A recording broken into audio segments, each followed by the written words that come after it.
ایک دور کی بات ہے، ایک چھوٹے سے گاؤں میں ایک غریب لڑکا اپنی ماں کے ساتھ رہتا تھا۔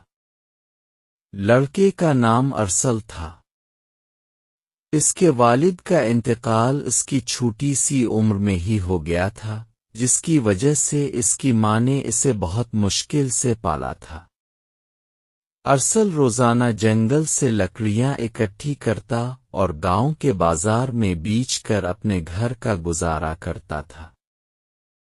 اس کی ماں بیمار رہتی تھی، مگر وہ ہمیشہ ارسل کو سمجھاتی، بیٹا، محنت اور ایمانداری کبھی کسی کو بھوکا نہیں رکھتے۔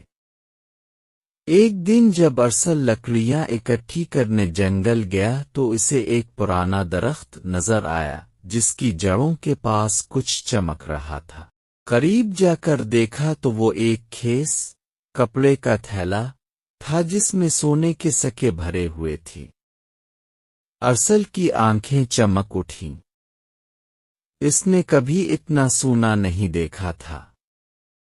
وہ سوچنے لگا، اگر میں یہ سکے اپنے پاس رکھ لوں تو ماں کی دوا، گھر کی مرمت اور کھانے پینے کی ہر چیز میسر آ جائے گی۔ مگر اسی لمحے اس کی ماں کی بات یاد آ گئی، ایمانداری ہی سب سے بڑا خزانہ ہے۔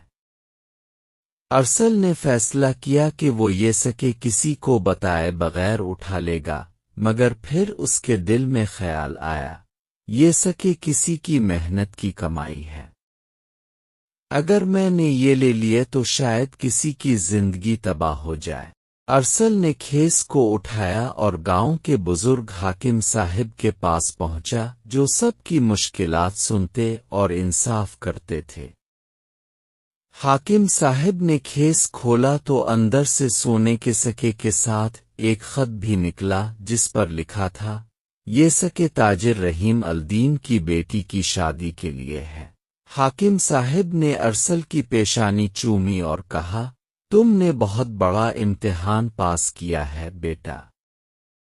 تمہاری ایمانداری تمہارے لیے برکت بنے گی۔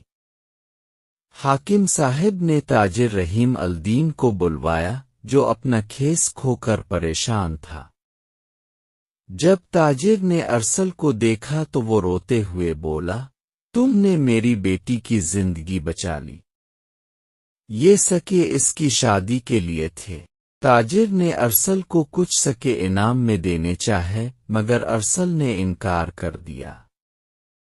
آخرکار تاجر نے اصرار کیا، تمہاری ایمانداری نے مجھے تمہارا احسان مند بنا دیا ہے۔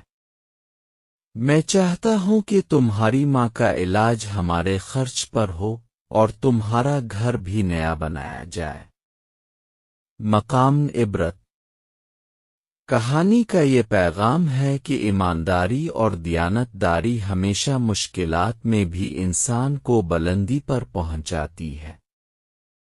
ارسل نے لالچ پر قابو پایا اور اپنے ضمیر کی آواز سنی، جس کا نتیجہ اس کی اور اس کے خاندان کی زندگی بدلنے کی صورت میں نکلا۔